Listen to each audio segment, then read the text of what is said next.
Hey everyone, how you doing? This is Amon Green, Green Bay Packers all-time leader in rushing, and you're watching Packers Total Access Live, your daily source for Packer content. Go Pack, go!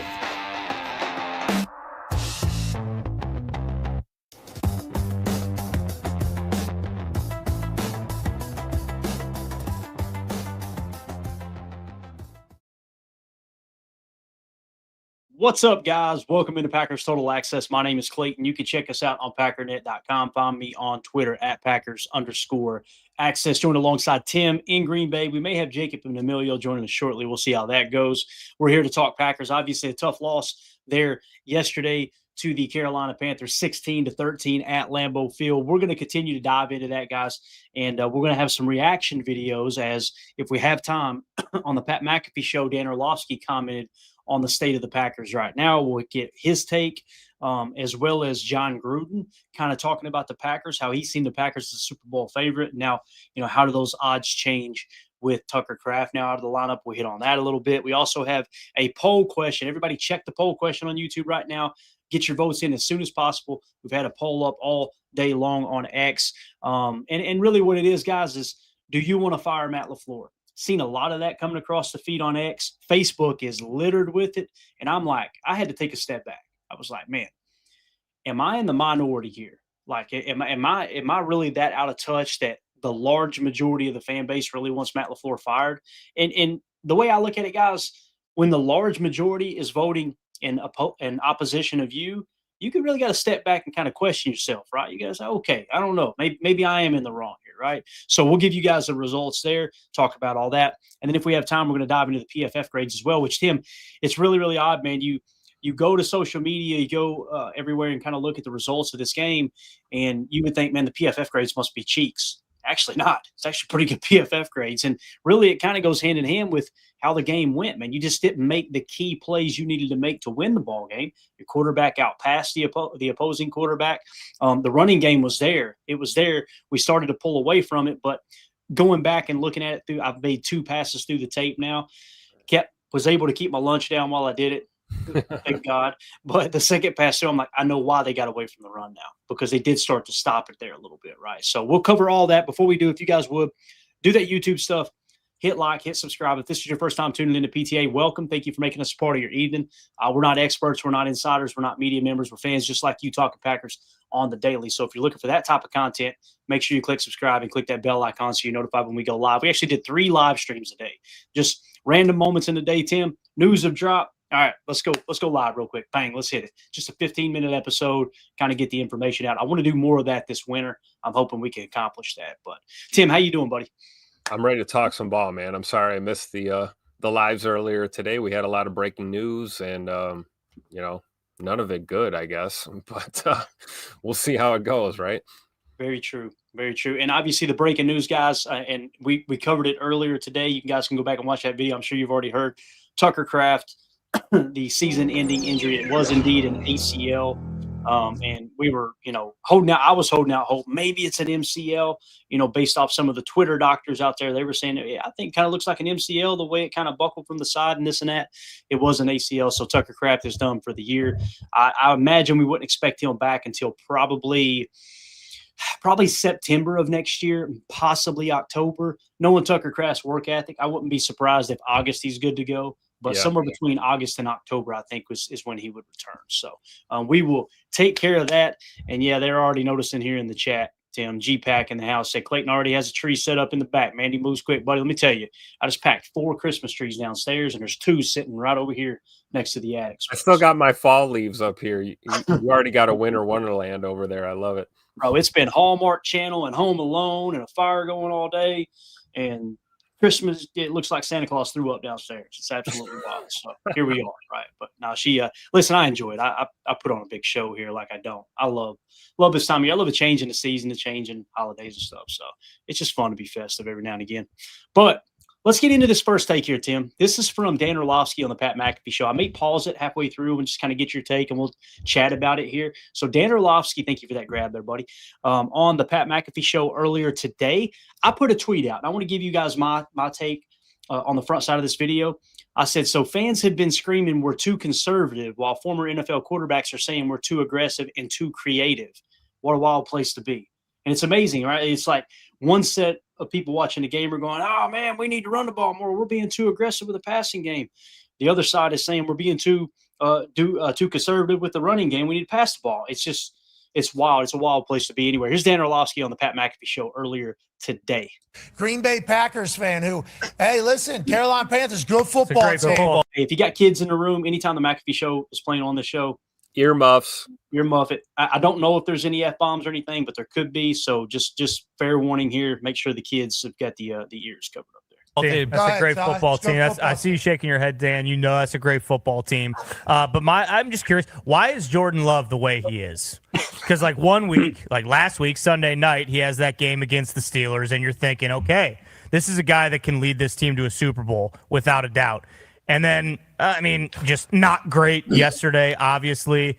I think a lot of people think Matt LaFleur has something to do with that. 3rd and 11, calling bubble screens every single time or throwing it, 85 yards down the field. Doesn't really have a play in between those two. And then every play he called had options in between. It's the way the defense was played. Yep. But listen, I like Ty Schmidt, but he's about as casual a fan as you're going to find. I'm just being honest. He loved to sit down and break tape with that cat. That would be hilarious. They lose Tucker Kraft for the rest of the year, too, who has been their really only reliable playmaker week in and week out. I guess, how concerned should I be about the Packers moving forward? Yeah, I'm concerned. 3 reasons why. Yesterday's such an immature performance. Thank you. Let's just call it what it is. It's immature. Number one, if you guys have the clip, show the very first snap of the game for the Packers offense. Okay, very first snap of the game, he's going to have a tight end. You're calling the play to see if you can get the tight end crossing the field from his left to right. There's a little ball fake. The tight end's wide open. At worst, it's going to be a 40-yard gain. Jordan makes the play fake, moves out of the pocket unnecessarily. He's looking completely opposite side of the field. And my note is, where are your eyes? And I don't know everything that's going on in the room. But I know how that offense is taught, and you're taught, dude, if you get a backside tight end with a little bit of a attention route and you get a crosser and the backside of the defense is a little bit low, peek it. Just peek to see if they stay low, because then you could throw it. So in this case, I agree with what he's saying, Tim. My point is, why is that Matt LaFleur's fault? Again, Jordan Love has played great football this year. Great quarterbacks make mistakes. That's going to happen. We know it, right? We literally said it last week. After the Pittsburgh game, I said, guys, they're going to lose a game or two. They should win. That happens to every team in the National Football League. But again, when you try to rake the coach over the coals and say, oh, it was all his fault, it was all his fault. Ryan Schlipp does a good job of this on his podcast, where he always says, just because the play doesn't work doesn't mean it's a bad play call, right? Maybe the players did not execute the play the way it should have been. The play he's talking about, completely agree, watched it earlier. He should have threw it to the tight end. He should have thrown it to the tight end. That's just the way it is. But anything you want to add? You think God never farted? Anything else you want to add to that before we continue here? I think Brett summed it up pretty good right there. Sometimes guys crap the bed, right? You call the best laid plans. If you fail in execution, you're going to have problems, right? It is what it is. Absolutely. All right, let's continue on here with Dano. Right there, I'm like, Jordan, where are your eyes? Okay, that's number one. The inconsistency of his eyes. Some people would say, damn, where were your eyes when you ran out of the back of the end zone? But, eyes yesterday were concerning. The inconsistency of the decision-making. He has 2 balls that he just are epic balls. I'm launching it deep. Why? Why are we? It's 1st and 10. Look at his mechanics. This is Jordan. Boy. He's too good of a player to do this stuff. It's 1st and 10. You see, he's not trying to roast him. He's actually paying a compliment there too, right? He's like, man, we know how good he can be. And that play right there, Tim, you threw in the quadruple coverage. Yeah, right? No, bad read. Bad read. That's not an indictment on Jordan as a quarterback, right? I mean, other than the fact that it's a bad read. And you're never going to fault a guy for trying to throw it up there for your guy to make a play, but we need a better read than that for sure. Absolutely. Like even the throw to Christian Watson was somewhat in double coverage there early in the game. But that one, you like your chances a lot more than looking at the nose down, right up there, right on Scoot's face mask. I love it. It is worth saying, too, worth mentioning, Jordan had pressure in his face. Yep. But again, that doesn't give you an excuse to just chuck the ball into quadruple coverage, right? It gives you a great excuse to chuck the ball to the sidelines and, maybe hit the camera guy or something. Yeah, or J. Cole. He should have checked that down to Musgrave, right? There's options underneath. And every quarterback in the league makes these mistakes. It's just the great ones minimize the amount of times that they make those mistakes, right? Let's continue on here. It's almost like he dropped back. They came from the sidelines, and he was like, "Hey, I call this. You throw it." Okay, so that's my concern. Is like he's too good of a player to play the way he did yesterday, decision making wise. I think the second thing is this. I love Matt LaFleur. Okay. Oh no, I get this all the time from It's Manny. like when you hear "with all due respect," and then you Yes. know it's about to be some disrespectful stuff coming out. I get this from Mandy all the time. She says, "Clayton, I love you," but and I go, "Oh no, here it goes." Right, here we go. Let's see what he says. Feel like we're trending towards a direction where we're too dependent on creativity. Like we'll out scheme or out create things for people. Sometimes it is about just going and calling basic plays and out executing people or out physicaling people. And there's so much of this. Like, look how cool this design is. And I love that. He's outstanding. He's an unbelievable coach. But sometimes I'm like, we can just line up and run normal plays occasionally instead of, and I feel like they're too dependent on that. So, Tim, we have made that same very argument multiple times, right? We've talked about that over and over. Like, hey, sleeps on 3rd and 2. Yeah. Third and short. Why are we running 12 yards horizontally, right? So now when it works, we don't complain, do we?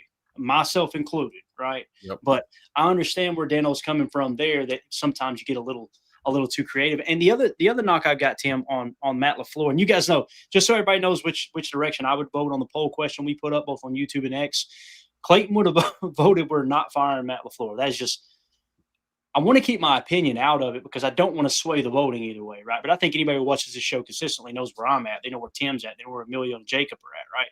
But again, I want an honest opinion from people in the poll question of whether or not you think Matt LaFleur should be fired, which I'll keep it to myself. But the problem I have, Tim, is some of these 4th down calls, right? Where you don't have to go for it on 4th down. Like one thing that Bill Belichick did really, really well in his dynastic run up there in New England is, boy, he never turned down points. He never turned down points. And that was the same thing Michael Lombardi always talked about when in his book, Gridiron Genius and this and that, and working under Bill Walsh. Listen, until you have to go for it on 4th down, choosing going for a touchdown or a first down on 4th down as opposed to taking 3 points, until you get to that point, tally up those points, man. Keep racking them up. Now, if the argument is, well, you've seen our kicker, Clayton, he wasn't on yesterday, that's a valid argument too. It is. But me personally, I would say I would rather take my chances with a 30-yard field goal, 40-yard field goal, whatever it is, to continue to add points. And if the argument, Tim, is that, okay, well, you already missed a field goal or two, if that's the argument, good.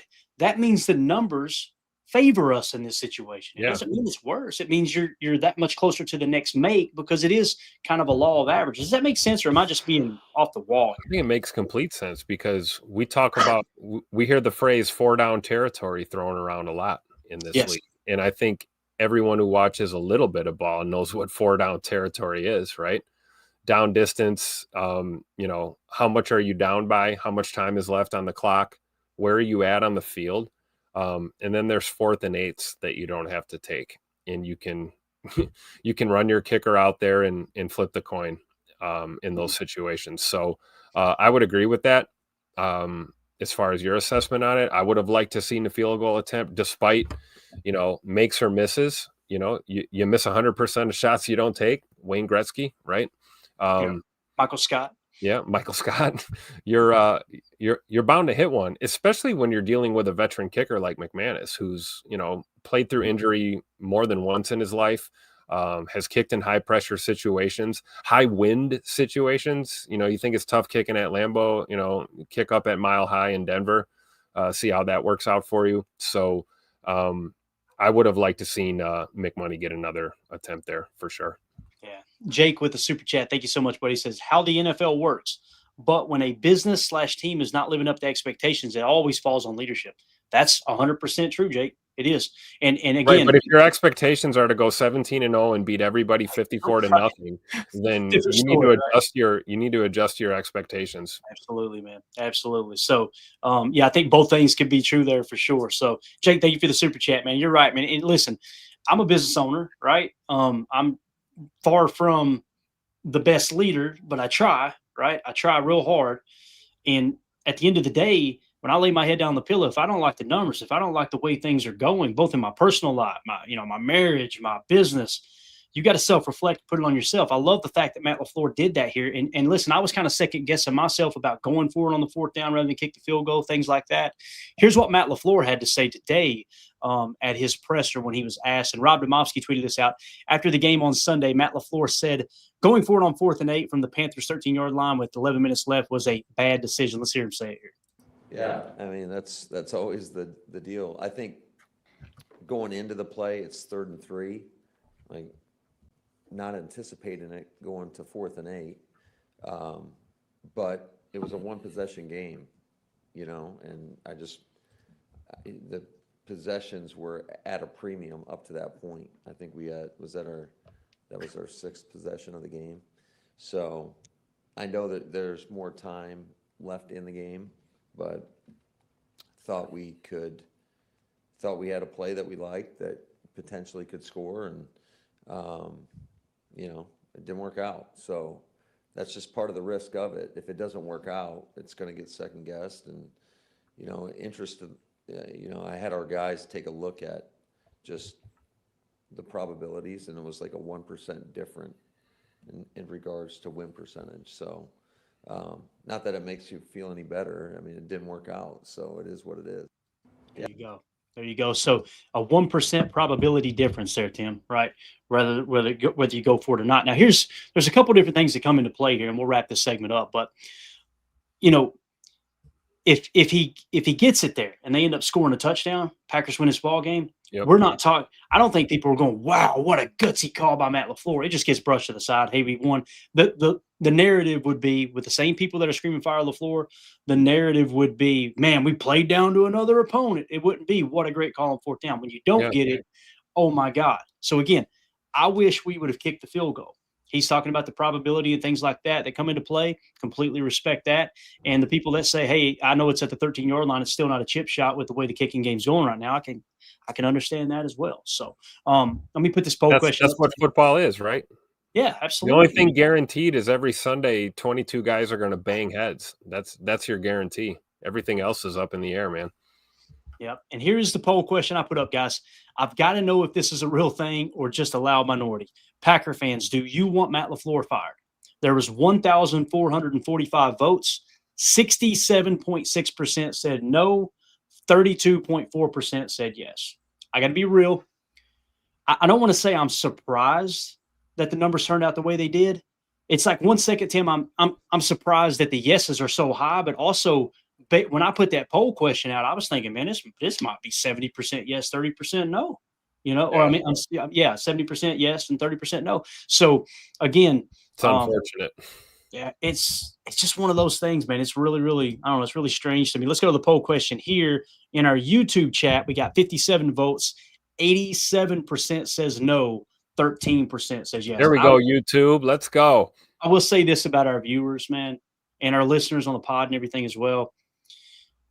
Anytime we do a poll question, I always find myself going, yes. When I see the YouTube /podcast, votes, it's like that's more in line with how I'm feeling as opposed to just the random people that I don't really know that well on X, obviously. But I just wanted to kind of test the waters a little bit, if that makes sense. So that made me feel a little bit better. I like your point too. It's like, when Matt, calls something or takes a chance or plays conservative, whatever it is. If it doesn't work out, it's fire Matt LaFleur. It's, he's terrible. And if it does work out and it looks great and we win ball games, it's like, oh, well, no big deal. Like that's what you're supposed to do. And you got to be at least consistent, right? We talk about this team. We want consistency out of our team. Be consistent as a fan. Like, don't flip flop around, man. Like, it's crazy.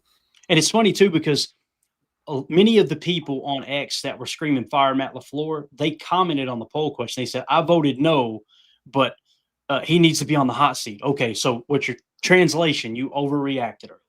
Just say it. Hey, man, maybe Instead, it turned into, well, no, you don't quite understand my stand. No, you were saying they need to run his ass out of town. Now, all of a sudden, when you got to put your money where your mouth is, things change a bit, right? But I'm just glad that, like I said, the poll question turned out the way It did. So we want to hear from you guys. If you're watching this video back later on YouTube, let us know what you think about everything that was just covered. Dan Orlovsky's take on the Packers. Do you think we're trying to be too aggressive? Maybe you think we're trying to be too conservative. Everything that we just covered, let us know in the comments what you think. Make sure you click subscribe and click that bell icon so you're notified when we go live here in the future. And I want to apologize here to Pack Attack. I missed this one earlier. Super chat. Thank you so much, buddy. Says frustrated, upset, but yet hopeful. Help. LOL. Yeah. That's how we all feel. That's the post of the day right there. Yes. I think absolutely. that describes a lot of us, right? We're frustrated, we're upset, but there's still hope, right? Yeah, definitely, man. And, you know, Tauscher made a comment too, and we'll wrap it up with this. Tauscher made a comment on their postgame show is, what I learned today was this is a good football team, not a great football team yet. And, you know, I think I'm not quite, you know, I think they can be great. I think when they play down, they can be good, right? But the reality is when they're just playing good, or really when they're playing bad football, they've lost these 2 games by 6 points, right? Total of 6 points, I believe it was. So and I think that's where the frustration comes from, though, right? You want to win. Close. You want to win those damn close games, right? Yeah, absolutely, absolutely. Thank you for that super chat, Pack Attack. Sorry I missed it there, buddy. Joe NC said after watching that throw to Reed against the Rams the other year, you know he can and does make that throw, talking about throwing into coverage. Absolutely. It still doesn't make it the right decision, but boy, when he threads the needle like he did to Jay Reed over the top in triple coverage, again, I wasn't going, guys, you can't throw that ball. I'm going, what a throw by Jordan Love. Yeah, and there's nuance to the game, right? You know, having somebody about to drill you and you're trusting what you looked at maybe a second before or half a second before and just heaving it up there is a hell of a lot different than standing tall and threading the needle, right? And you're looking for your quarterback to take calculated risk, not hero ball down the field. And I think that's where a little bit of frustration comes on that look. Yeah, definitely. Brother Blood 115 says, man, the way people are talking about the Packers, you would think we were 0-8. It's so true. And here we are at the top of the NFC North. Just wild. Coach Lynn says we need to relax. So completely agree. All right, Tim, let's shift gears here, man. Want to get into this John Gruden take. All right, this is about 2 minutes long. So I want to know what everybody thinks about what Coach Gruden had to say. Obviously, he's with Barstool Sports. So keep in mind, guys, you may hear a wordy dirt here as well. So put your guardian cap on and earmuff it if you do. Okay, you know what I'm saying? But here's notice how everyone who wants Matt LaFleur fired, nobody's talking about John Gruden as their replacement candidate, right? Well, yeah, actually, Tim. Are they? There were several people on X going, give me John Gruden. I'm going, boys, if y'all looked at the win percentage. And listen, if Matt LaFleur wasn't the coach, if Matt LaFleur was not the coach for the Packers, right? If they did make that decision, there's nothing I can do about it, right? And they decided to move on. I'm not going to lie. It would be fun. It would be fun having Chucky as coach. This guy right here is now. Where's Mooch at too? Can we get Mooch in the fold? Coach Andy Reid. We'll trade 3 first-round picks for Andy Reid. Get him coaching the tight ends. So it's like party like it's 1994, baby. Let's go. All right, so here we go. This is Coach Gruden with Barstool Sports. Again, guys, there may be some bad words in here. I can't remember if there was or not. They've got John Gruden and they've got Greg Olson, who was obviously on the call yesterday. This is them kind of breaking down what they've seen. Here we go. Coach, I know you are a Packers guy. We've sat here and you've told me how, you know, the Packers are the best team in the league and this and that. And then you turn around, they've lost to Cleveland. They've lost to Carolina. Are they still one of your Super Bowl favorites, Coach? Well, I don't know, Dave. After losing Tucker Kraft, that is a big blow to the Packers. That was a disappointing outcome. They were 13.5-point favorites.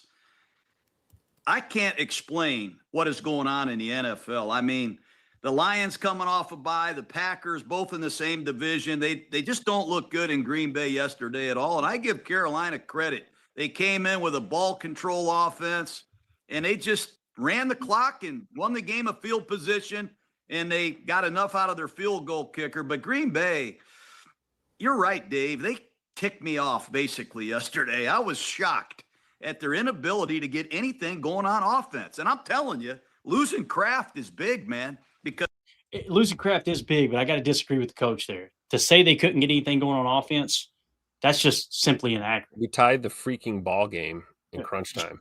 And Jordan Love ended up throwing for 270 yards. We were averaging over 6 yards a carry at one point in the game. I think it was into the third quarter. Now they started to stop the run there. I think we finished, as I think Jen mentioned earlier in the chat, someone in the chat mentioned, we ended up finishing over 5 yards per carry as a team.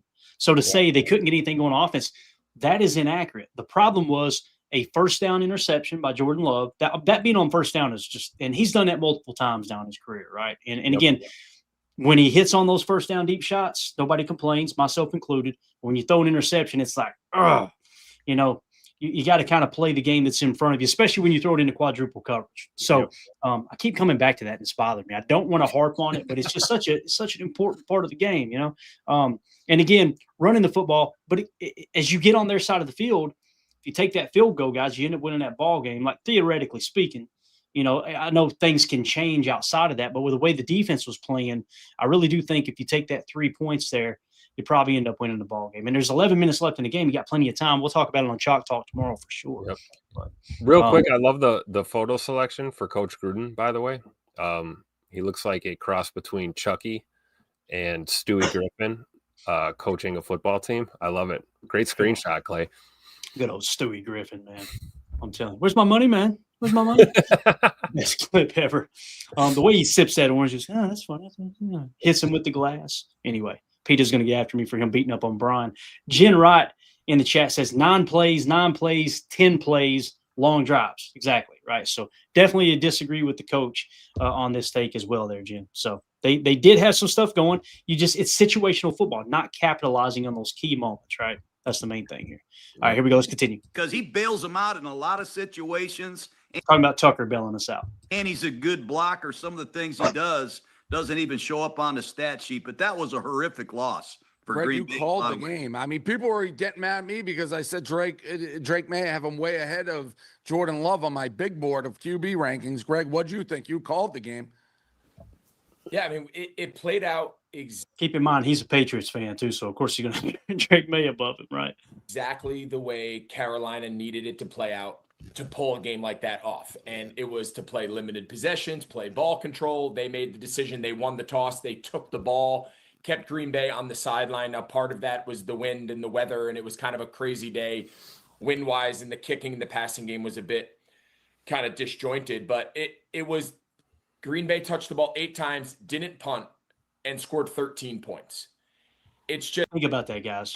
It's exactly what we talked about. They had 8 possessions. He said they punted one time. Is that what he just said, Tim? I think that's what he said. Anyway, I don't think we punted at all. Did we punt? Is that what he said? Okay, so 8 times, and you only came away with 13 points if you didn't punt at all. Regardless, let's say they did punt one time. I don't think they did. I'm with you there. You got to come away with more points than 13 points. You just got to. You stayed on their side of the field all day long. So to me, it wasn't that you couldn't get anything going. It's like Jen Wright said. I love it. Yeah. I love what Jen's the one saying this, so I'm going to read it out loud. Red zone blue. All right. So true. Great point by Jen Wright. Shooting ourselves in the foot repeatedly in the red zone did not help us at all. I mean, this could have been a 27-16 type of game if we didn't shoot ourselves in the foot. Yeah, as Jen Wright pointed out too, Greg Olsen played for Carolina and Chicago, right? If I remember correctly, didn't he end his career in Chicago? I think, if I remember right. He sure did. He sure did. That's terrible. Yeah. All right, let's continue. I think they need to put the game more in Jordan Love's hands. They are. Listen to that. They need to put the game more in Jordan Love's hands, and I'm coming away from the game going, boys, we should have stuck with the run a little bit more. Like the first down interception, the game was in Jordan's hands, right? So that doesn't surprise me. That was the same guy saying we should have went for 2. Bro, that blew my mind. Like, why in the world would you go for 2 points? If you don't get it, they've got the lead and they could just try to run the clock out, right? And if you do get it, you still lose to a field goal. So whatever, bro. What are you talking about, dude? That made no sense at all. Are a good passing offense going into that game. I had Jordan Love as a top 5 guy through the first half of the year. He was a top 5 quarterback in the league this season.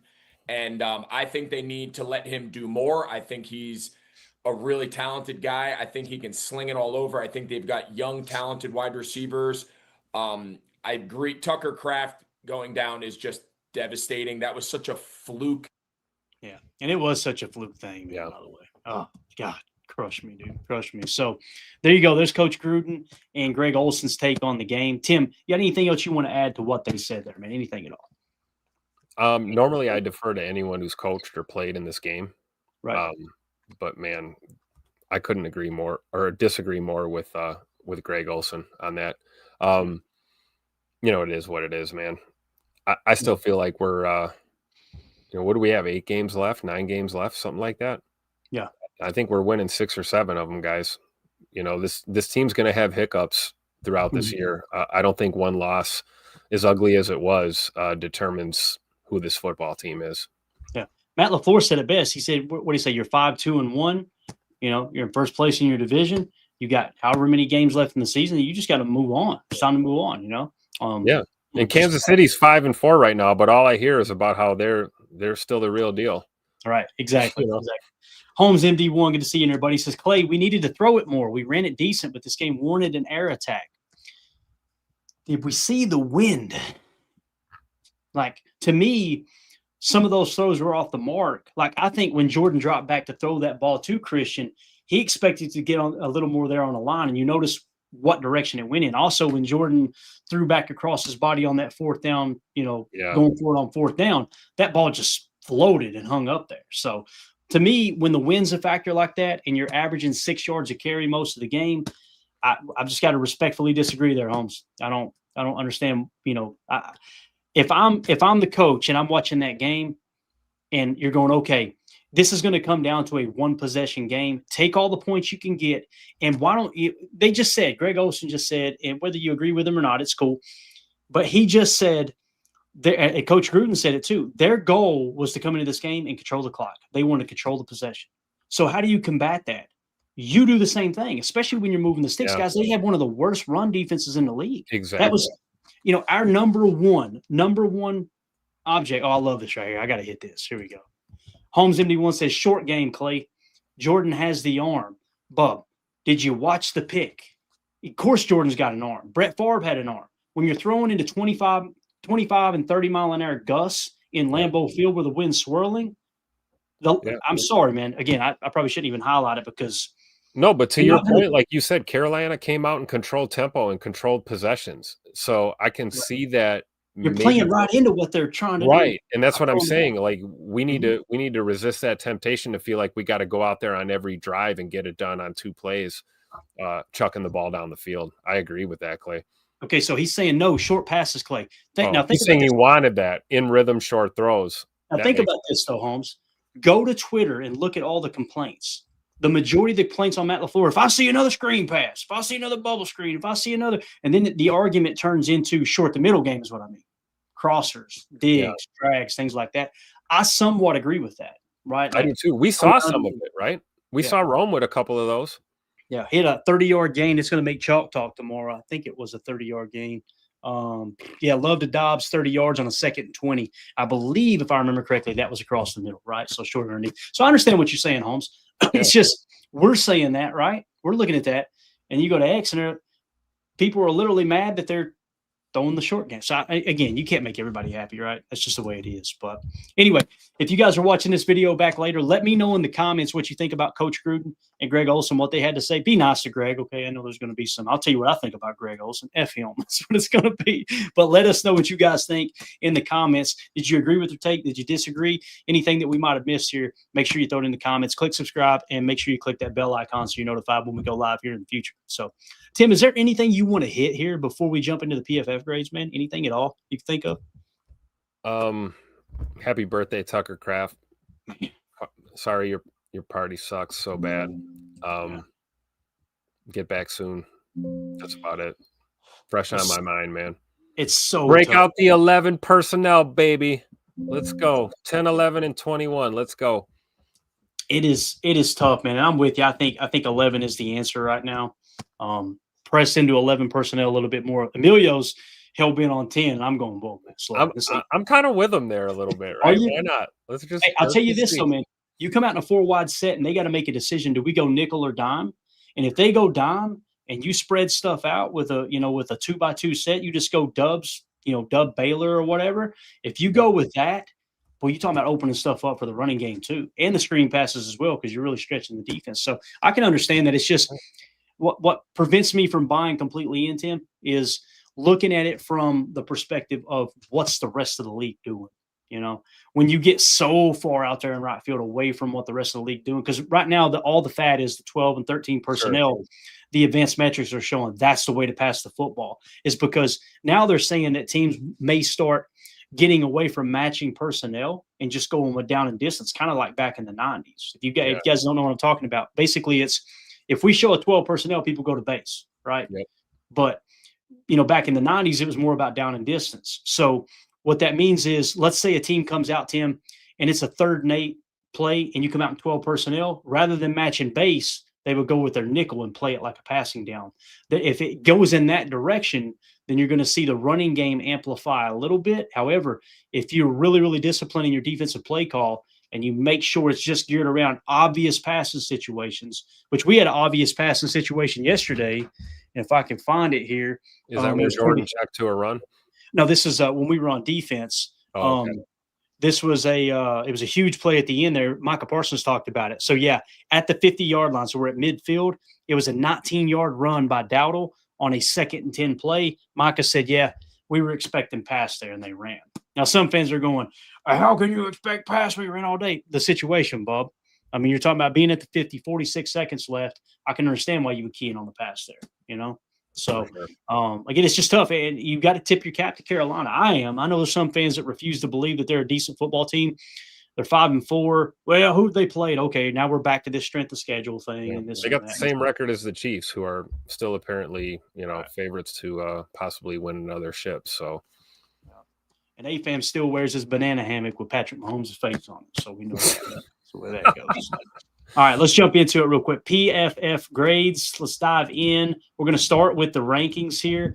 Guys, this is up to date to the best of my knowledge. Obviously, Monday Night Football is about to happen. You get the Cardinals and the Cowboys kicking off here in about 20 minutes. We'll try to wrap up so you guys can go watch that. Coach Lynn, real quick, I want to hit this. Coach Lynn says, LVN back this week, ? Kind of got a little hint from LaFleur. It kind of felt like he's going to come back this week, Tim. And in honor of that, we're going to be giving away an autographed LVN rookie card this week for the giveaway for our Patreon and YouTube members. So anybody who's a member on Patreon, patreon.com/PackerFan Total Access, or a member on YouTube, we put everybody's name on the pinky wheel, spin that sucker, and if it lands on you, you'll win that LVN card. So I hope he's back, Coach. I think that will help the defense tremendously. But again, look at that game yesterday. Outside of the run defense, I don't think the defense was the problem. But boy, oh boy, having LVN back would be huge, Tim. Yeah, absolutely, because we've seen him make those strides in the run fits, right? We always talked about him as an edge rusher.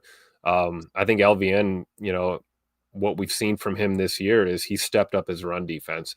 Really, we say the same thing about Micah Parsons too. He's terrible against the run. I haven't seen that at all this year. We can talk about yesterday. Our run defense as a whole wasn't great.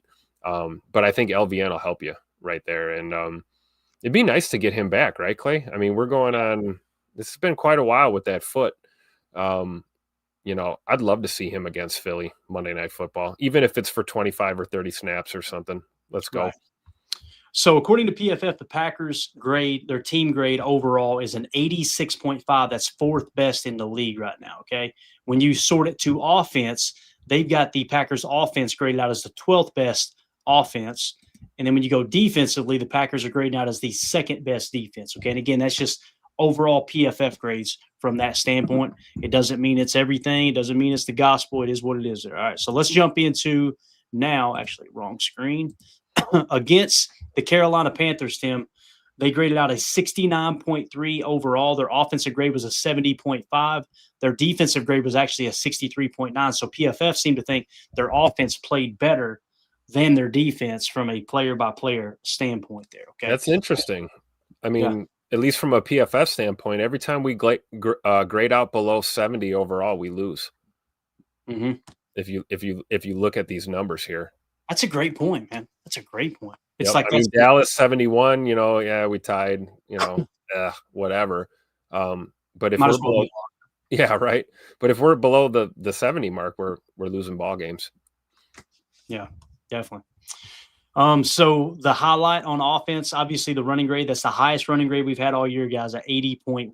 The run blocking grade was a 65.7. So again, going into this game, one of the things I said in the game plan in the episode when we broke the game plan down was run the football, stick with the run. This is a game you can get your running game back on track. Felt like it was trending in that direction. Obviously, the game ends up getting away from you there at the end. And then on defense, it looked like the highest ranked thing we had was actually the coverage grade of 70.0, which we did shut their passing game down. By the way, that catch that Ted McMillan made on Carrington Valentine, you can't cover him any tighter than that. That was great coverage. That's Ted McMillan being a freak. That's all that is. Play. Yeah, absolutely. I like how CV responded too. I believe it was the next snap. He had a pass breakup or something, or he had a great play, like literally the next play. And that's what you want out of a DB, right? Short memory. You give up a catch, just forget about it, get out there and make a play.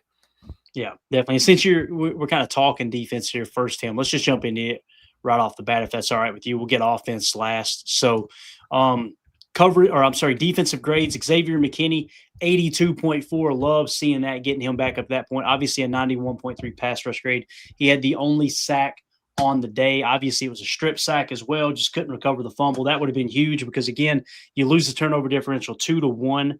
You end up losing. I misspoke last night. You didn't lose the middle 8, 7-6. You lost it 7-3. Guys, anytime you lose the middle 8 and you lose the turnover battle, it's going to be like a 6 to 8% chance of you winning.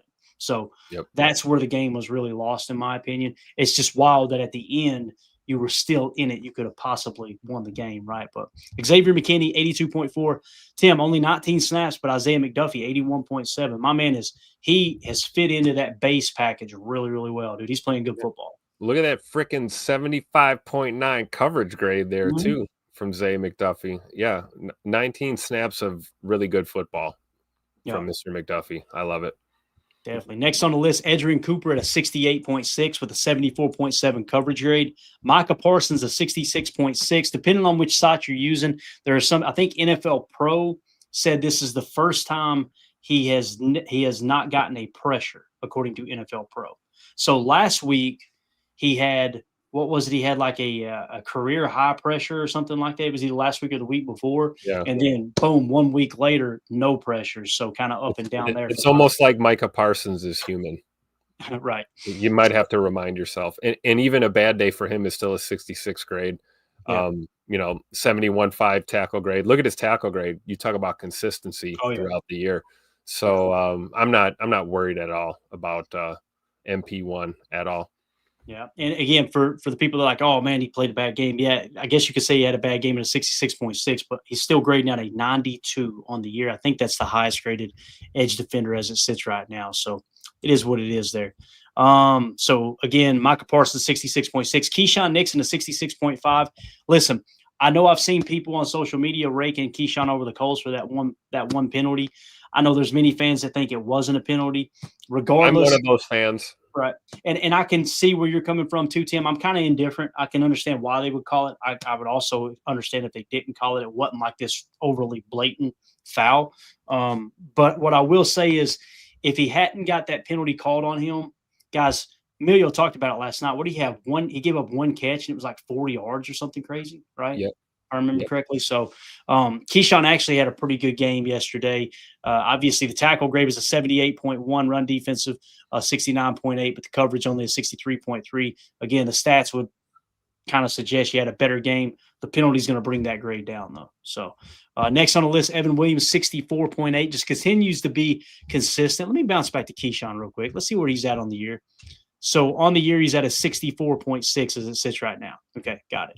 I just want to take a quick glance there. And then Evan Williams, a 64.8 yesterday. On the year, Evan Williams is still sitting at a 75.8. So he's having an awesome year, Evan Williams is. Javon Bullard, Tim, 64.2. I'm kind of excited about Bull. He played 42 snaps. It seems like every week now you're seeing that coverage grade jump, man. 77.5 on coverage grade. Again, Carolina, it's not like they got a great slot receiver. Sometimes they'll put McMillan in the slot. Other times they'll play him outside. But Javon Bullard seems to be playing a little bit better football here lately. What's his grade up to now? 61.9 now. So last year, Tim, 54.2 for Bull. This year he's up to a 61.9. He's kind of trending in the right direction. It'd be awesome if he could finish somewhere in the 70s. 4th week in a row for Javon Bullard grading above a 68 in coverage grade. We always talked about his coverage grade. You're seeing a steady improvement actually there, according to PFF. And obviously, he didn't get a lot of love on the tackle grade yesterday, but that's the least of your concerns with Bull, right? You know, he's going to bring the thump. I think there's a lot to be excited about with Javon Bullard in the slot, especially when you're talking about, cornerback play as a whole from this team. You know, what do we do with Hobbs? Do we put Hobbs in the slot? Well, this, that, and the third. I think Bullard is making a case for himself, really, to kind of be that guy. So I hope he has another hell of a game because we're going to need him against Philly on Monday Night Football for sure. Big time, yeah. And to that tackle grades credit there, Tim, the Rico Dowdle, 7:41 left in the second quarter. He had a 29-yard run. That was a missed tackle by Bullard. Again, I made my second pass through. When I put Chalk Talk together tomorrow, I'm going to really confirm, okay, yes, that was his fault. But it kind of, to me, it looked like it was a missed tackle on his part. But I'm with you, man. He's trending in the right direction. There's no doubt. Now, that 29-yard explosive, that hurts you. That ends up leading to points, obviously. But and that lends an eye into how PFF's probably grading these things out, right? Right. Like it's on the surface, it's like, oh, one bad play and it screws up your whole grade. It's like, well, yeah, right. How football works, right? One mistake and it could be the difference in the ball game. So I kind of get it. It's very fitting to the conversation right now because that 7:41 left in the second quarter, right? Green Bay was up 3-0. That was a 1st and 10 run. It looked like it was a missed tackle by Javon Bullard. That's a 29-yard run. Then just a few plays later, 3rd and 5, 5:12 left in the second quarter at Green Bay's 42. Bryce Young ends up hitting Leggett for 22 yards. And then obviously that would lead to a 5-yard touchdown run by Dowdle. That would give them the lead 7-3. And that is how they won the middle late.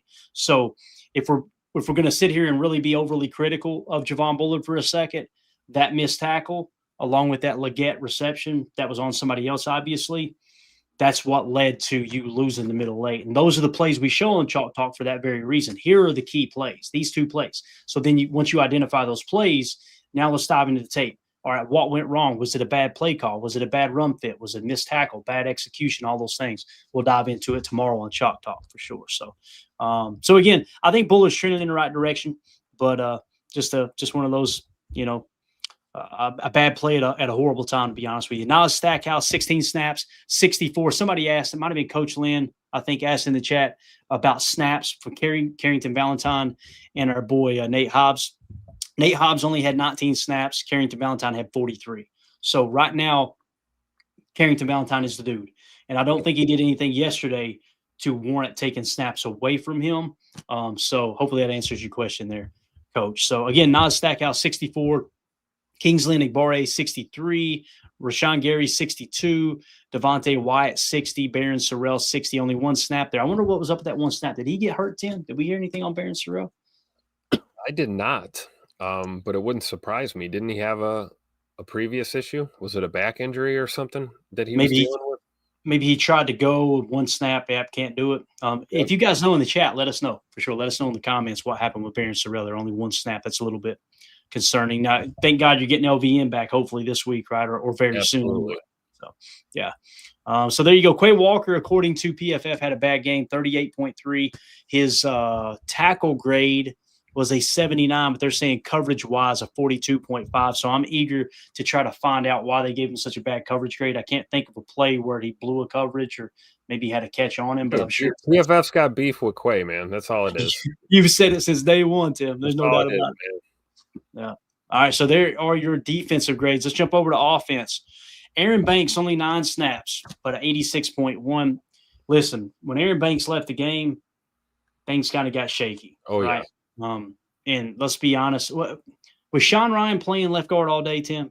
I think he was, right? The snaps that Sean Ryan got, he played left guard, right? Yeah. Yeah. I don't understand why we didn't move Jordan Morgan over there and put Sean Ryan at right guard. I'm with you, man. And maybe they're done with trying to move him around. And I'm just trying to play devil's advocate, Tim. Maybe the coaching staff's going, all right, let's make him a right guard. Let's just make the decision now. But I'm with you, man. If it was my decision, throw him to left guard where he's more comfortable. Let Sean Ryan play right guard. And listen, I'm going to say it, and it sucks. And it's not Sean Ryan's fault.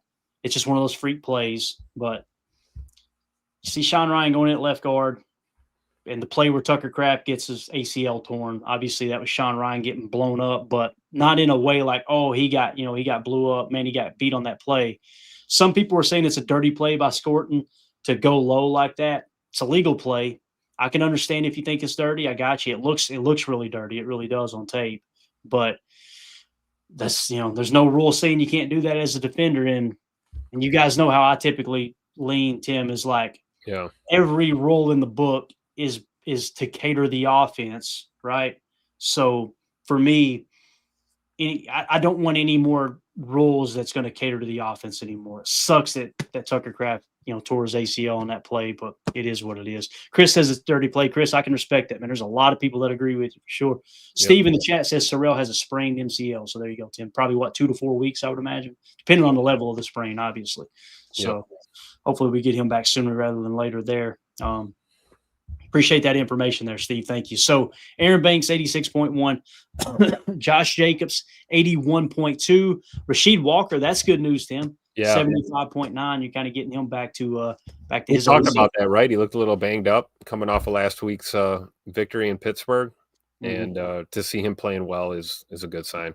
He's up to a 66.4 now. His pass block grade is a 65.7. So that's good news. So on his career, 66, 68, and 66. So he's about as steady as you can ask for, man, in a left tackle for sure. Not bad for a 7th rounder, right? Right. Was he a 7th round pick? Yes, he was. Yeah. And if he hadn't humped that defensive player on the field in college, he may not have dropped on the board. Some allegedly. Tucker Kraft, this one just breaks my damn heart, man. Yeah. I can't think of a player, Tim, that I like more than Tucker Kraft in a long time. He's just one of those dudes that's like, damn, what comes to mind? First person that come to mind, Aaron Jones, right? Yeah. Donald Driver, guys like that. Like that's Tucker to me, man. He's just the glue. And funny you bring up those two names. You talk about guys that were well on their way to all pro seasons and then got hurt and got cheated out of some time. So I feel you on that, man. So Tucker Kraft was grading out a 74.9 yesterday, guys. On the year, 78.1. I mean, he's stepping into like a top 5, top 3 tight end play. It's not just that; it's next gen stats as well. You look at every metric; it's like top 3, top 5, top 3, top 5. So it just sucks, man. It sucks so bad, dude. So I don't even want to think about it. We're just going to move on. Happy birthday, Tucker. Glad you're a Green Bay Packer, dude. You're going to bounce back, and the comeback story is going to be a hell of a story to tell, man. So. Absolutely. And he'll be ahead of schedule just like Scoot was coming off of the knee injury. I have full confidence that if anyone's going to come back early, it's Tuck Norris for sure. Yeah, Jen Wright says the best here. Lung darts and bush lattes for Tuck today. Salute. Amen. That's right. Let's go. Zach Tom, 71.9, looking pretty good there, right? Back to his old self. Obviously a little banged up with the oblique. And look at him battling through the oblique, guys. Week 6 through 9, 75, 74, 80, 71. His grade is at 81.1. Glad he's under contract for the foreseeable future. And Jordan Morgan, Tim, at right guard, 70.5. Don't look now, boys. But the Jordan Morgan haters are hurting. Last 2 games, 83.5, 70.5. You love to see that. If you didn't have that stinker in Arizona, you're talking about steady pace. But I think you're seeing improvement from Jordan Morgan. He's sitting at a 56 right now, but I think if he strings together 2 or 3 more games like he did these last 2 weeks, you're going to see him crack that 60 mark easy. Yeah, proving that he can play on the right side of the line, right? Like we just talked about, like, why didn't we move him to left guard? Now I'm wondering, can Jordan Morgan play right tackle? Can we put Zach Tom at center and move Big E back to left guard where he belongs? And shuffle that line up a little bit. Maybe you move Kennard around or I mean, the thoughts are going in my head, right? I got you, man. Want your best 5, right? Right. I understand that completely, man. Completely. Chris Brooks, 11 snaps, 68.6. He's pretty steady. Romeo Dobbs, 60 snaps, 68.2. Pretty solid game for Rome.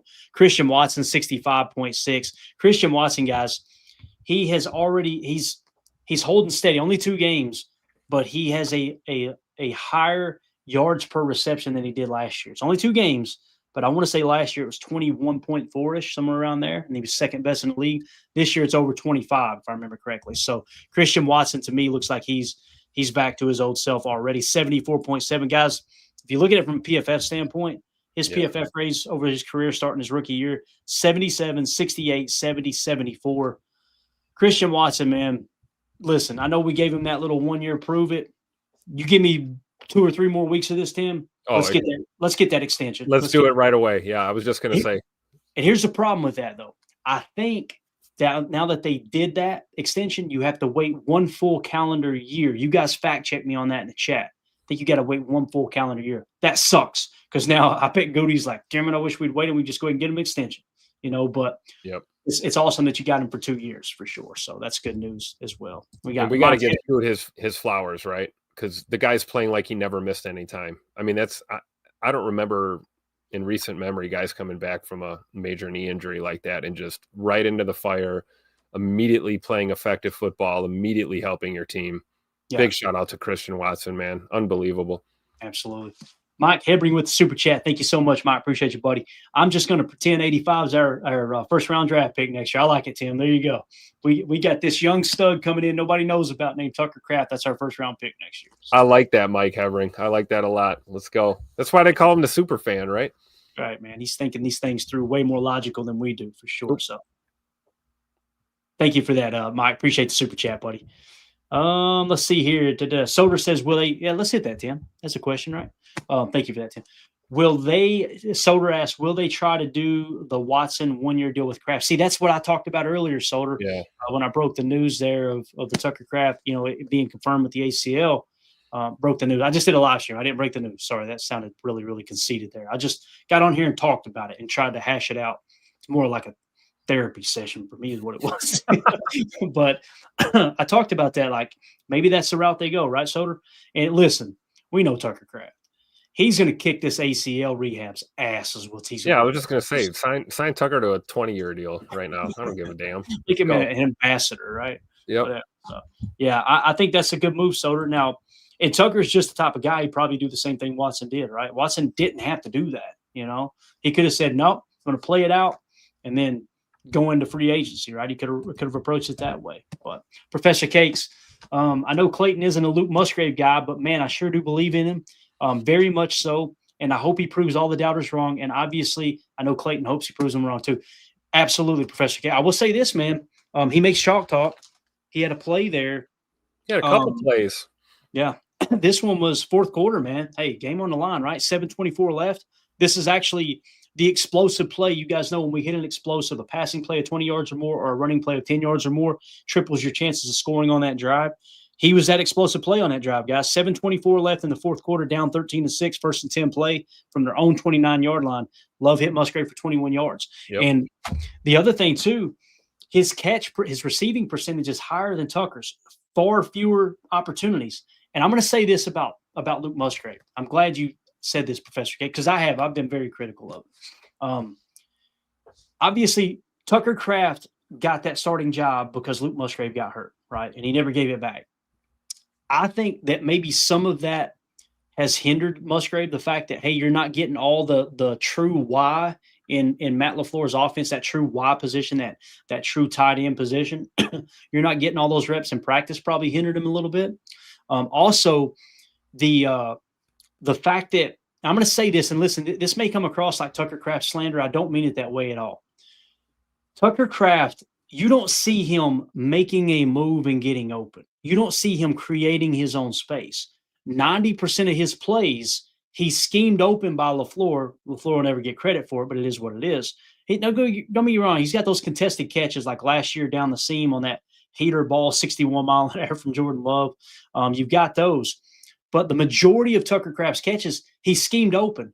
What Tucker Kraft does with him is a different story, though, right? He's that yak guy. He's going to make guys miss. He's going to run through people's faces and play the game the right way in that regard. Luke Musgrave, in my opinion, does not have that in his game. But in terms of getting open the way that Tucker has and catching the ball the way Tucker has and having, I think, a little more speed than Tucker personally, I think there's a little more stride length there as well. I think Musgrave can do what Tucker does other than the yak, right? So I'm completely on board with you, Professor Case. I'm 100% behind Luke Musgrave. Tim, I'm not going to be surprised we look up at the end of the year and go, damn, Musgrave, look at him having a year, right? Picking up right where Tucker left off. That wouldn't surprise me. Yeah, when it comes to Musgrave, I'm not worried about the pass catching. I'm not worried about any of that. I'm worried about him getting the piss hot and blocking his ass off, blocking guys to the water cooler like we see Tuck Norris do so many times. I think if we get a little more aggressivity in Musgrave's game, I think he'll fill in just fine for Tucker in the meantime. And realistically, I think Fitzpatrick gives you a little bit of stability too, at least in the run game on a few of these. But I think we just need the piss hot, a little hotter with Luke Musgrave, and I think we'll be okay. I believe in him too, man. This is his opportunity, right? We all thought that he was going to be the guy when he was drafted, and Tucker got that opportunity, and when Musgrave went down with the injury, the internal injury, and hey, it's funny how history repeats itself. The game is cyclical. Guys get hurt all the time. Here's Musgrave again with a chance to step up and really impact this offense and help his team. And you got to back your guys, man. If you have any doubts, that's fine, but you still want to believe in your guys, man. He's here. He's in a Packer uniform, and he's got an opportunity to help us out. Yeah. Chris the Casual Win says, man, that would be awesome if Musgrave madness proves all us doubters wrong. I'm the second biggest hater of Musgrave, only to 2-0 for this. So, yeah, 2-0 for this is not a fan of Musgrave. But, again, I'm sure 2-0 for this would agree, man. We welcome that, being proven wrong in that regard for sure. It's just I think Tucker's been so damn good in this attached Y set that he, that role he's got and sifting and all those things that it kind of put Musgrave on the back burner, I believe. Jen Wright says when Musgrave went down, Tucker stepped up. It's Luke's time. And listen, they're like best friends on the team. So you can bet your ass that Tucker is rooting Musgrave on too. So just like Tucker, or just like Musgrave rooted Tucker on for sure. Also, I believe we're going to get an activation from Messiah Swinson, I think. Did they sign him?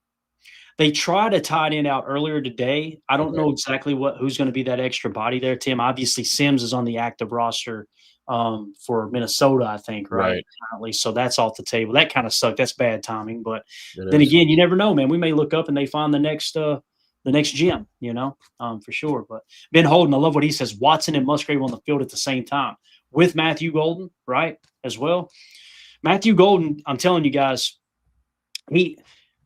when you look at his reception percentage as well, according to Next Gen Stats, he's actually catching the ball better than Romeo Dobbs. I have not seen a play, right, where I'm like, oh, man, Matthew Golden, it's just too big for him. I think you're not seeing him schemed open like you've seen Romeo Dobbs schemed open, like you've seen Christian Watson, although we started forcing the ball to Christian Watson. Now, keep this in mind, guys. Quadruple coverage on Christian Watson. Don't be surprised if other teams try to bracket cover him a little bit. It opens things up underneath. So and don't be surprised if Matthew Golden keeps catching those underneath looks in quick hitters, right? That everyone's complaining about. Scoot is your field stretcher, point blank, right? You're going to send him down to stretch the field. So look for guys like Rome and Jaden Reed when he comes back, and MG being open underneath. Definitely. And so I agree with you, Ben. You're talking about two big guys. What? I tried to get Musgrave to load up here and it wouldn't. Oh, here we go. 6'6", guys, 4-6 feet, right? You're talking about a tall, lanky gazelle, my man, looking like a state trooper with that mustache, right? Looking like a young Farva. And listen, again, we're going to point out here, man, and let me put that comment down real quick. 2023, guys, he had 502 snaps. He graded out a 68.1. What do we always say about rookies, right? You grade out in the 60s, it's usually a pretty good sign you're going to be a good football player. So why hasn't he done much? Last year, only 160 snaps. This year, he's up to 163 snaps, and you see he's jumped from a 47 to a 54. Now he's going to get opportunities to be schemed open, and there's going to be specific plays designed for Luke Musgrave. I guarantee you that. Like I said, it's just Tucker Kraft was so darn good, you couldn't afford to take reps away from Tucker for Musgrave for sure. So. I'm not sure what Jim was referring to here. Gone, Tim? Was she talking about a specific? She's talking about Messiah Swinson. Thanks, Jen, for confirming that. So he's out of the fold. We'll see what the answer is going to be for depth at tight end for the next 5 months, 6 months. So hopefully Musgrave is the dude. He steps up. Yeah, definitely. And he's going to have the opportunity, that's for sure. So I think we've pretty much covered everything here. Christian Watson, 65.6. Elton Jenkins is 65. Tim, I think this is Elton Jenkins' last season in Green Bay. It just kind of feels that way. I don't know how you feel about it. It's just tough, man. When you have a player who I think we would all agree he's underperformed. We expected him to play really, really high level center play, and it just hasn't been to that level. I don't think he's necessarily been bad. Yeah, but for he's what not you're like a paying, liability at center, but right, a little but underwhelming, right? for what you're paying him, right? It's like, man, and you can kind of see the trajectory of his career, guys, starting in 2019, 69, 66, 82, 72, 64, 65, 62. And I expected him playing center that grade to blimp, right? And it did not. So I think this is probably his last year in Green Bay. You'll probably cut ties, free up, I think, what is it, like $20 million? I think you're going to be able to free up there. Mm-hmm. So then you'll make the decision. Is the center of the future already in-house? Is it going to be Zach Tom kicking him over? Or do you go out in the draft to try to find the next great center, that type of thing? So we'll definitely be talking centers in the upcoming draft for sure. But yep. Yeah, so I'm with you though, Tim. I don't see Elton Jenkins as like this huge liability. I just expect more out of one of the highest paid centers in the league, So I agree. We were talking center in this previous draft too, and yep, right. So. So we talked Luke Musgrave. Jordan Love got a 61.5 on his grade, Tim. So now on the year, Jordan's sitting at a 79.6, and obviously he's continuing to play good football. I didn't feel like he played bad. You give me that one throwback, Tim, I'm good. That one quadruple coverage throw on first down, you take that away, I'm going. Jordan had a great game. That's just me personally. Now, outside of that, people were raking him over the coals on that fourth down play, right? Guys, go please. I challenge anyone who's critiqued Jordan on that fourth down where he's running for his life and trying to make something happen. Please go watch the All 22. Jacob Morley on Twitter tweeted it out. Please go watch it and tell me where Jordan messed that play up. If anything, he did a lot more than most quarterbacks could do, extending the play and then giving Romeo a shot. And I gotta criticize Rome a little bit, man, because he kind of stopped on that play, kind of give up on that play. Whether he gets pushed out of bounds or not, and he can now not be an eligible receiver, you still got to come in and play defensive back on that ball. You can't – if that guy doesn't drop that interception, he takes it to the house, Tim. He goes all the way back. Maybe. I'll push back a little on that. Who do you think would have caught him there? Maybe Rome tackles his ass in the end zone. It's a touchback. So, yeah. I mean, we can play the what-if game all we want, but bottom line, I think that the greater point that you're making here is that you can't criticize Jordan too much for making, chicken salad out of chicken, what on that play. And I agree with your original assessment, Clay. I think he was waving Rome over, right. seeing a single coverage in that area and trying to get a PI. That's 50-50 ball looking for a PI maybe. Maybe even the PI for how Rome ended up out of bounds, which was he was shoved out of bounds in the back of the end zone prior to that throw. So I got to push back. I don't think Rome quit on that play, man. I think he just got washed out, man. You're trying to create. I mean, there's nothing scripted there. That's why they call it scramble drill. It's just one of those unfortunate things. I got to believe in my heart of heart that, if that DB tried to catch that ball and not down it and tried to house it, either Rome's chasing him down, Jordan's chasing him down. Somebody's not quitting on that, and I don't think it becomes a touchdown. So I would push back against the pick six narrative on that one. Got it. I was going to go to Jacob Morley so we could pull up that play real quick before we wrap up. But it's hilarious. He tweeted this out. I did a live stream earlier, and this is one of the names I mentioned, Tim. This is former Notre Dame tight end Michael Mayer. He's tight end number 2 for the Las Vegas Raiders, right? I don't think anybody expects the Las Vegas Raiders to be competing this year. They got Brock Bowers, arguably the best tight end in the game right now. So this is a guy. Here's a guy. Boy, you're talking about being over the moon if they went and tried to get Michael Mayer. And then if you go that route, and now next year Tucker Kraft's healthy, and you got Michael Mayer and Tucker Kraft in 12 personnel, Lord have mercy. And then you could still implement Luke Musgrave and flex him out and play some of that traditional stuff, right? So I think that's an interesting approach too. I'm gonna see if I can find this play. I just want to see if I missed anything on it because and again, this ain't to try to prove Tim wrong. It ain't try to prove him right. Let's just take a look at it real quick, and we're only going to show evening quarterbacking right now, right? Well, yeah, exactly. That's what we do, Tim. That's what we do here, man. Yeah. So we're just going to play it maybe once or twice because you know why, guys. This can get a little wonky. So here's that play, right? From the, or is it? No, that's at the 9-yard line. Is this that play, Tim? No, this ain't. No, Okay, no. never mind.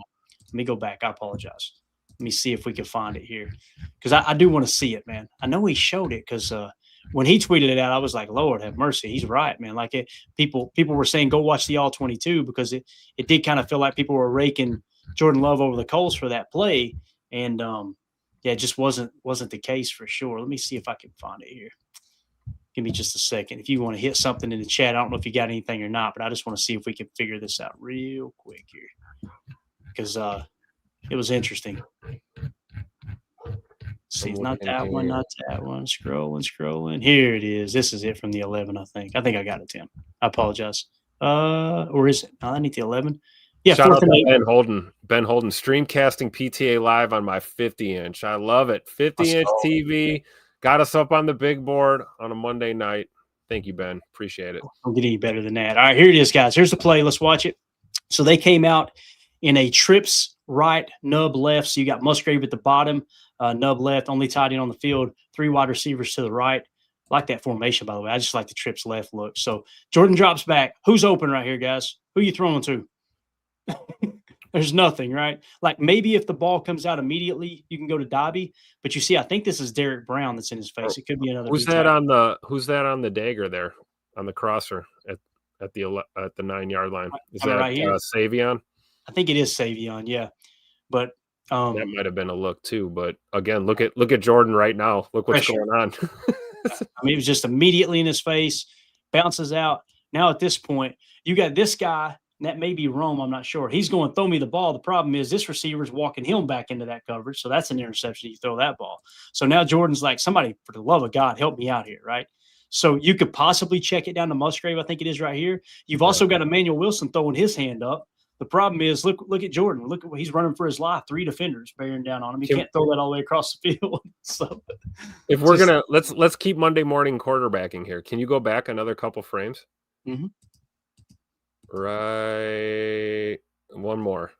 Okay, right here. Okay. What's wrong? Right here. Run that MFer to the 10-yard line, right to the boundary. Tuck that damn ball. Just go. And go. That's what I'm looking for on this type of play. If we're gonna Monday morning quarterback, and I don't care if you're short of the line to gain. It's better than what we ended up with. Even here. He pulls a Mahomey and switches fields again. Run to the boundary. Run the ball. You got blockers. So that's a good point. We want to criticize Rome on this play. I mean, again, I'm not looking to be critical, but I'd love to see Jay Money just tuck that thing.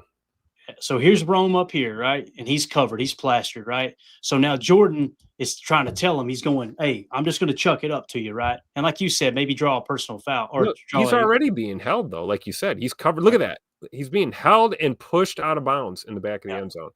Yeah, it could have been defensive holding for sure. So now Love just lets it fly. And Dobby is, I think that's what Dobby's looking for here. And this is, to me, Tim, I got to disagree a little bit. I kind of feel like it's kind of like Keyshawn where he just gave up on that route that one day. Like, yeah, it may not be your fault. Yeah, you got held, but you got to kind of play through the whistle. So you see him throw his hand up. He's like, damn, give me a flag. He just kind of, oh, crap. Now he's like, you see what I'm saying? Now, to your defense, yes, if he catches that ball, Romeo runs him down. And this guy, I think so too. And we've got, And you got Musgrave, looks like right there as well. So, yeah, that's a good point. You know, I don't know. I do see what you're saying there, though, too. You want to see your guys fighting to the bitter end. You know, I've even seen comments on Twitter, too, like, yeah, you know, if you're out of bounds, you can't be the first to touch the ball by rule.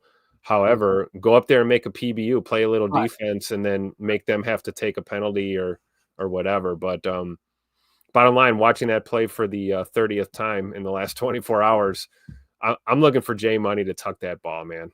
That is definitely a time to go ahead and run, you know. Yeah. Now, I see what you, especially coming back to the left. To the right, I don't agree as much, but to the left, you're right, dude. You got a couple of blockers. If he tucks that thing, Tim, and gets in the end zone, I'm losing my damn mind, bro. Are you kidding me? Oh, my gosh. So, King Tron with the super chat. Thank you, buddy. Says, Clay, you see my tweet murder in Detroit by 300 plus. I did not, brother. I did not see it, but you keep up the Detroit hate for sure. Hell yeah. don't know if you guys seen my tweet, but I posted that video. You may have seen it, Tim, of Undertaker and Brock Lesnar both raising up and they're all bloody and they look at each other on the mat and they start laughing. I said, this is Packer fans and Lions fan this week, after taking ass whoopings after talking crap at each other all week. That's so true. That's so true.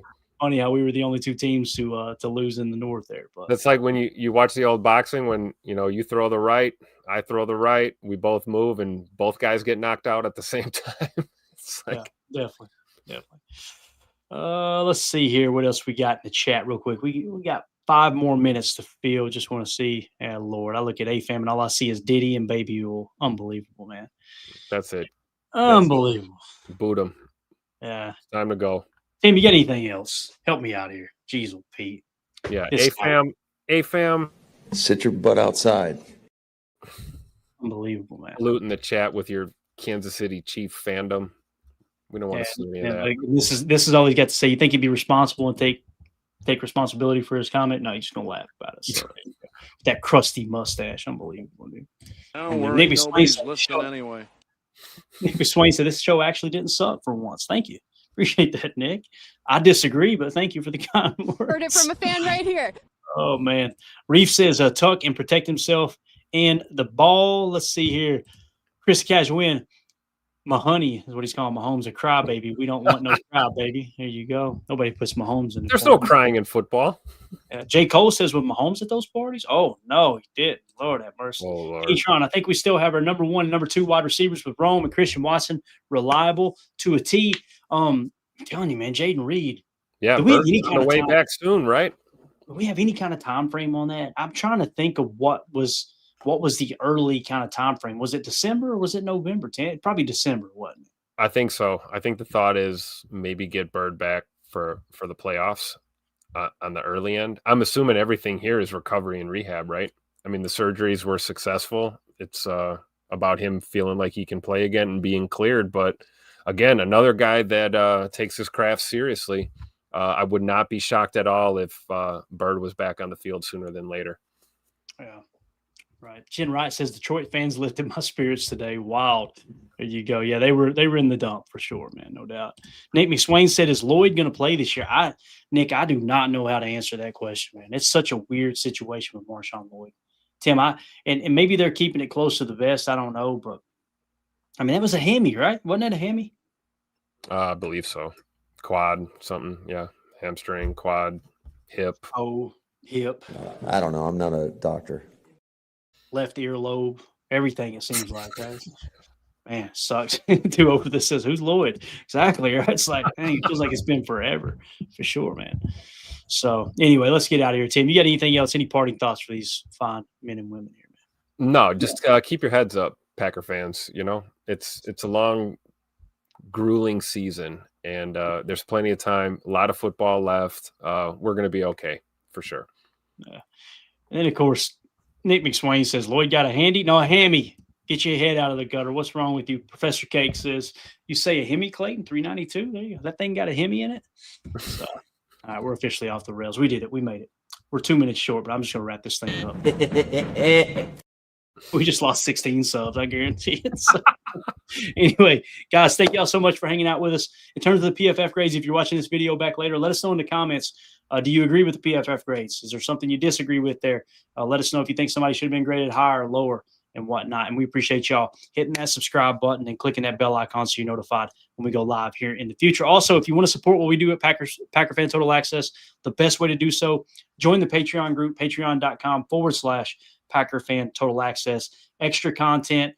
You get access to all the chats in there. We've got our draft board link in there. I'm about to work on the new draft board for the upcoming draft. So we'll go ahead and start putting prospects in, get you guys familiar with some of the prospects coming up this coming spring.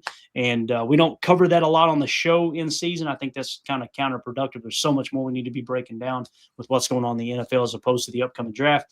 But I like that in the background for you guys and gals to just check out and give us your opinion on that as well. So again, patreon.com/Packer Fan Total Access. $3 get you access to everything on the site. And it's the best way to support what we do here at PTA. Tim, appreciate your time, buddy. Thanks, Clay. Thanks for having me. Absolutely, man. We'll see you guys tomorrow night, 6 p.m. Central for PTA Live Chalk Talk edition. Also, I'll be around tomorrow, so I'll probably do a live stream or two early in the day, 15, 20-minute shot, and just and jump in here and talk ball with you guys and gals as I'm resting my back carrying these Christmas trees down the damn steps. I'm so sick of it already. But anyway. Put them wherever Mandy tells you to put them, Clayton. That's all you can do.